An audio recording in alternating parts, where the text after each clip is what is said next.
সুপরিকল্পিত ভাবে কাউকে টার্গেট করে গুলি করে হত্যা করবার যে প্রচেষ্টা, বিশেষ করে একজন প্রার্থীকে, এটি কিন্তু আমাদের নির্বাচনকে ভণ্ডুল করবার যে অপচেষ্টা, সে অপচেষ্টাকে কিন্তু এদেশের জনগণ প্রতিহত করবে।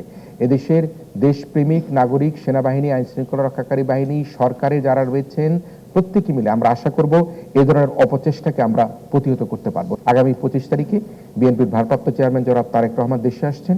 আমরা মনে করি প্রত্যেকটি নাগরিকেরই যার যার অনুযায়ী তার নিরাপত্তা পাওয়ার অধিকার রয়েছে।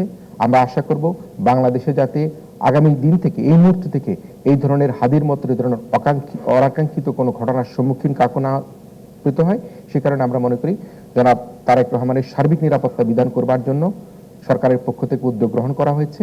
আমরা আশা করব তিনি দেশে ফিরবেন এবং দেশে ফিরে সকল রাজনৈতিক দলকে নিয়ে তার নিজের দলের মধ্যে যদি কোনো সমস্যা থেকে থাকে, ভিতরে কোনো কোন্দল থেকে থাকে বা নমিনেশন নিয়ে কোনো সমস্যা থেকে থাকে, সেগুলি ঠিক করে আমরা বিএনপি, জামাত, এনসিপি সহ ঐক্যবদ্ধভাবে দেশের এই ক্রান্তি লগ্নে 18 কোটি মানুষের স্বার্থে, দেশের স্বার্থে তারা ফ্যাসিস্ট শক্তি যাতে কোনোভাবে তাদের নিজস্ব বাহাসের জন্য, তাদের নিজস্ব যে অন্তকোন্দলের জন্য আবার ফিরে আসতে না পারে, সেই চেষ্টা অব্যাহত রাখবেন বলে আমরা আশা করি।